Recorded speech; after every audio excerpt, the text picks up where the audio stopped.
videos ago, I started talking about this book, right? This book, Who Sat by the Door. It is also a movie.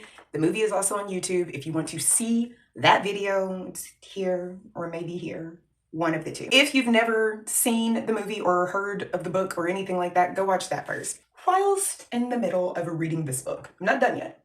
I got a lot of shit going on right now. I would love to just sit down and read this book in its entirety, but I can't. At least not right now. The book will be done. I'll have it finished probably by tonight. Here's the thing. Oh, jeez. You guys aren't ready for a revolution. You're not. You're not. We're never going to have one. We won't. Listen, I'm not even halfway through this book. I'm literally on page 105 out of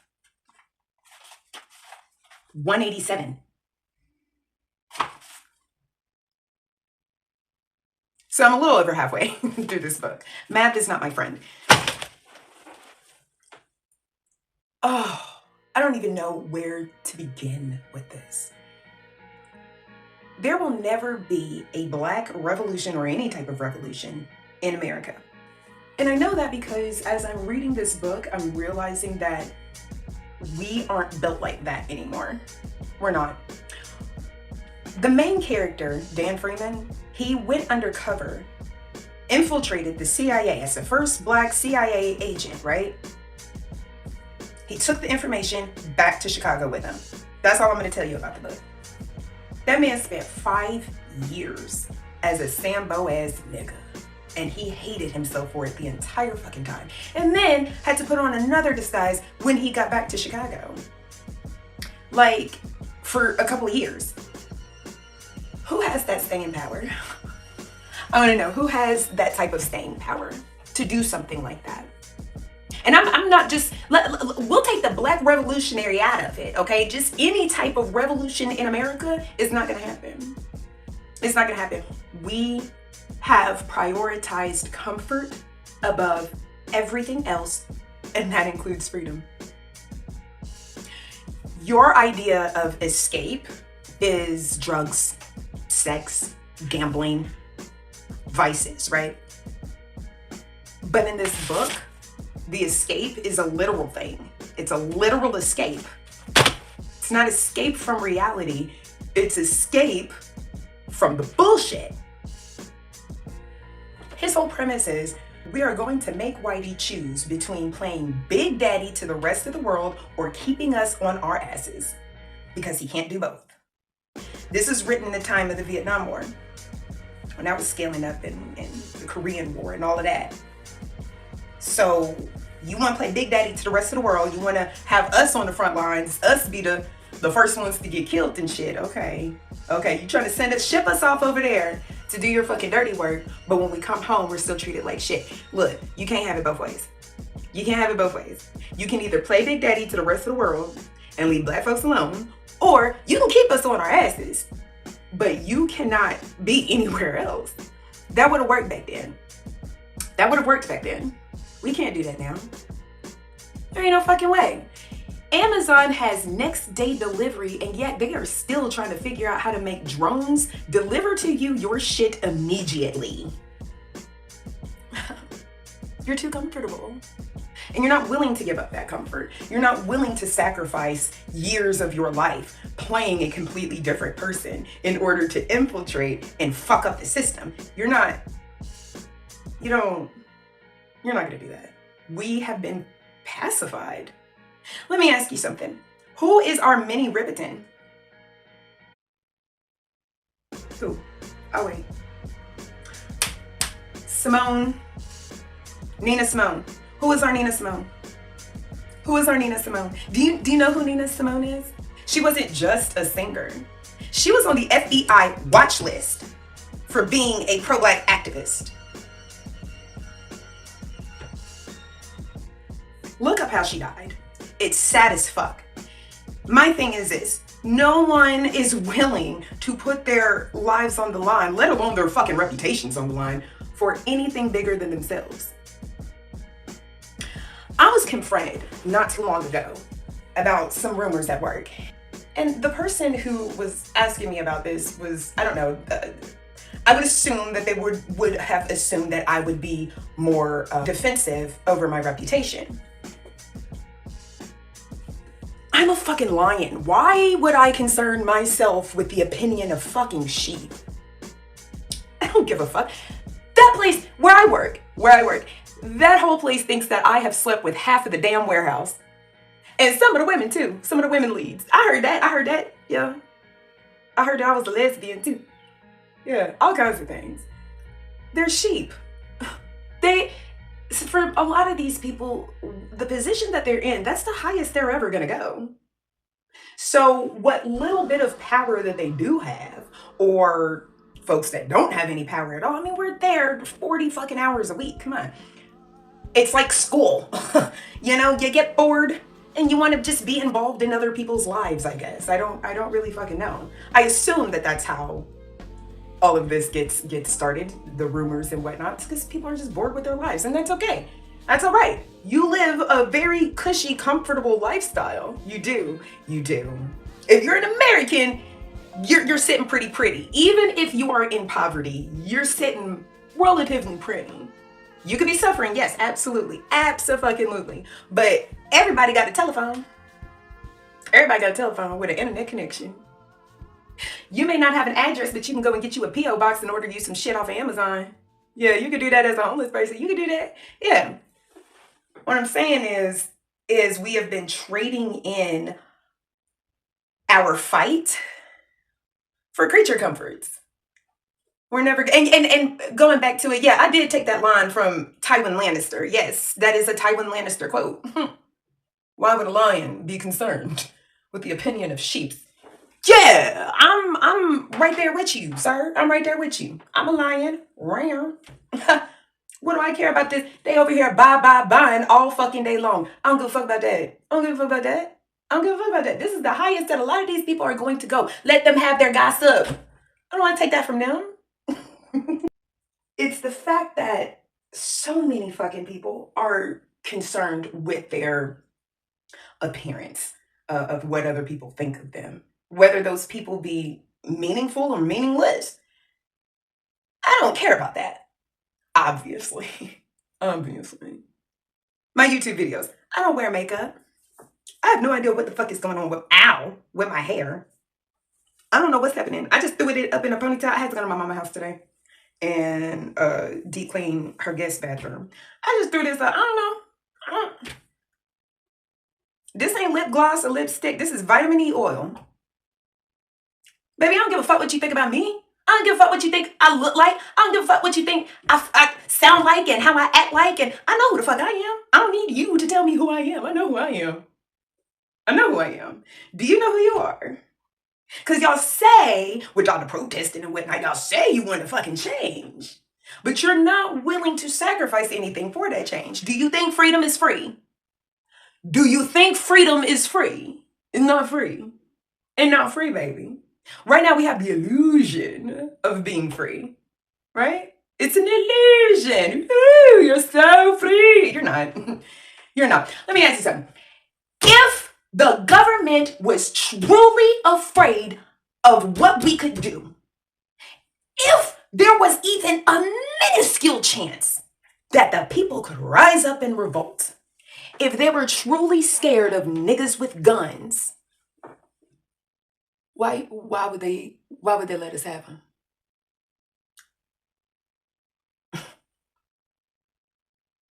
Voting is an illusion. It's an illusion. Baby, that's an illusion. Perfect example. 2020 protests. Oh yeah, all them protests in 2020. Yeah.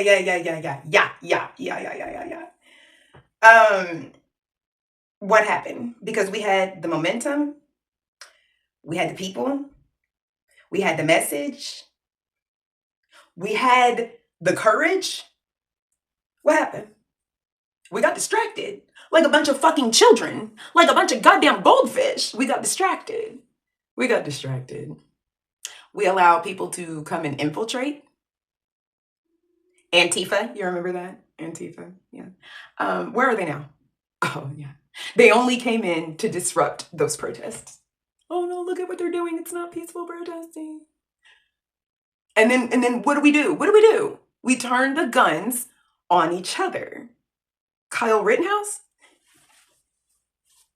So, I'm not saying what Kyle did was right or wrong. I'm just saying that we turned the guns on each other. We did. We started shooting each other. And you have to ask yourself, well, why is that? Why is it that we just keep getting so sidetracked and so confused? We were programmed this way. The system is working exactly the way that it's supposed to be working. Even the opposition. They handpick, they pluck the opposition for us. Because if they can control who you're fighting, and you'll be so busy fighting over each other that you're not worried about him doing this shit over here.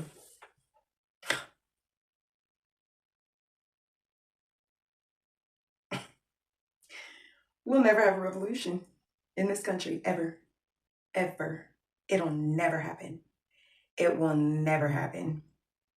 You're too lazy. We're too lazy. We're too lazy. We're too comfortable. We worry about other people's opinions about us. We have the attention spans of fucking goldfish.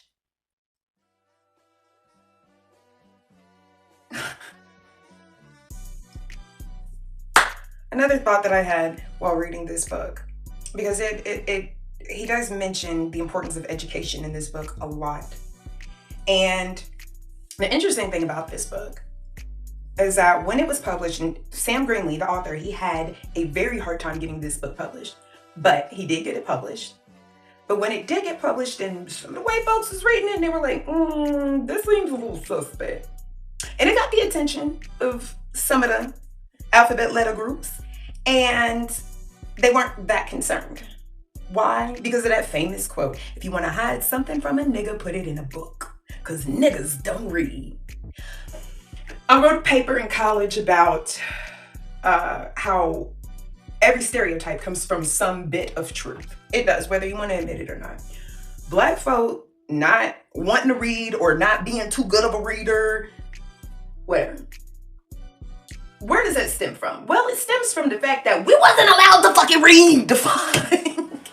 Did you know that less than 2% of the black population after the emancipation of the slaves, did you know that they were only less than 2% of them were allowed to become Christian? The handful of preachers that they allowed during slavery could read, but they could only read from this very distorted Bible. It's a fucked up Bible. Obviously, they don't print the shit anymore, but it's a fucked up Bible. It's all kinds of, it's blasphemous is what it is. And you can only read from that. And you better not teach nobody else how to do it. You bet the fuck not, you'll die. The fuck? Yeah. So we wasn't allowed to read. We was told, if you read, you will die.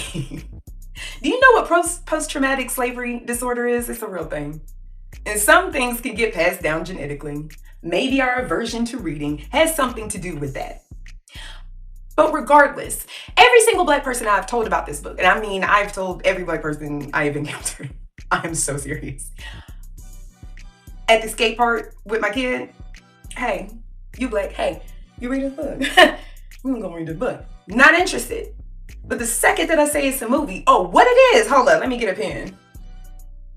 Not because niggas is stupid or niggas is lazy, but because we're an auditory people. We're a visual learning people. Like, we soak in information best when it's either spoken or sung. Better yet, act it out. We can get it when you put words on a page and it's just kind of like, okay, yeah, okay, we get it. It's just, but you see it, you hear it.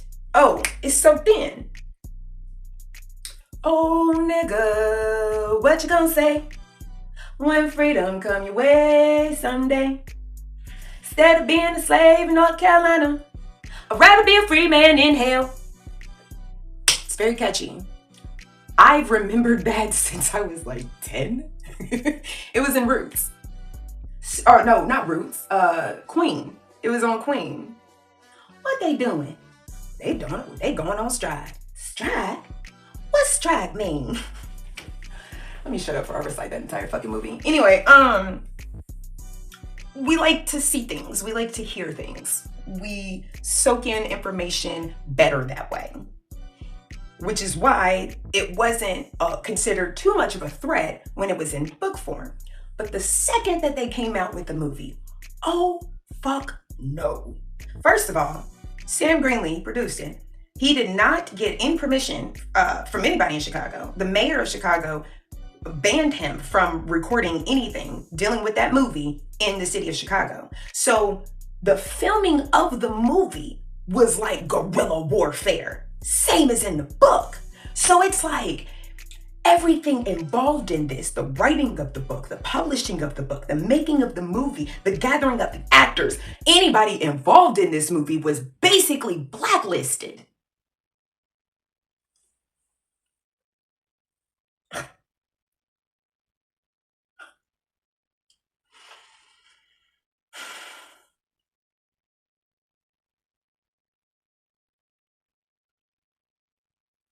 Some of the actors in this movie never went on to play anything ever again. Most of them were not actors because they couldn't get enough actors to sign on for something like this.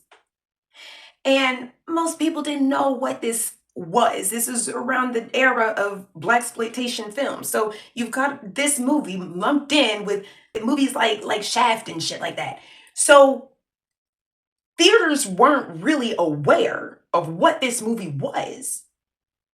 So it had played in several theaters a couple of times, and then white folk caught on. And they were like, nope, nope, nope, nope, nope. Shut it down, shut it down, shut it the fuck down. And they did. The FBI sent out all types of letters and contacted, like forcibly went to a lot of these theaters and pulled the movie reels from the theaters. The ones that they couldn't get to, wrote them letters, contacted them by phone, some kind of way, and said, take that fucking movie down.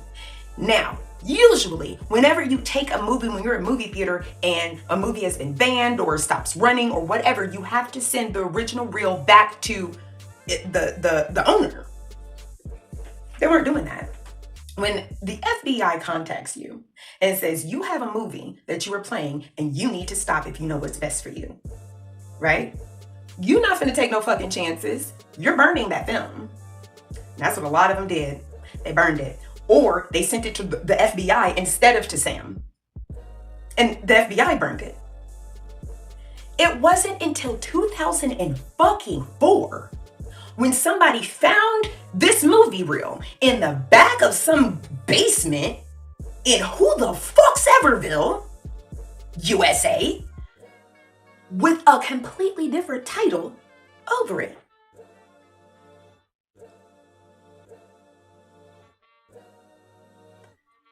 This video ain't gonna get no views. Just like when I first was talking about it, it's not gonna get no views. I'm not gonna shut up about it though. I'm not. I guess I'm just gonna hit a roadblock in getting more subscribers or something. I don't fucking know. But this is important. This is bigger than fucking subscribers and shit. The shit that I have to say, because trust and believe, I've had an agenda ever since I started this fucking channel. The shit that I have to say, I feel it is important for our people to understand this type of history. I spoke about how I was upset that my parents never, introduced me to this type of literature before. They couldn't. The shit was banned. My mom had never heard of this before. I don't know. I don't know when I'm gonna finish reading this book. I guess I could be doing that right now. But I had thoughts that I needed to stop and pull out the camera for, because this could never happen today. This could never happen today. Ever. We don't even have any athletes that stand up for us anymore. Who is our Muhammad Ali? And don't say Colin Kaepernick. Colin Kaepernick got compromised. I'm gonna say it again for the people in the back. Colin Kaepernick got compromised. He's compromised. We don't have nobody. Because everybody too scared. Ooh, what they gonna say about me? Ooh, I'm gonna lose my big house and my money and oh, all my luxuries. All my luxuries, I'm gonna lose them all. What the fuck happened to us as a people? Jesus. That's it for me. Like and subscribe or what the fuck ever. Goodbye.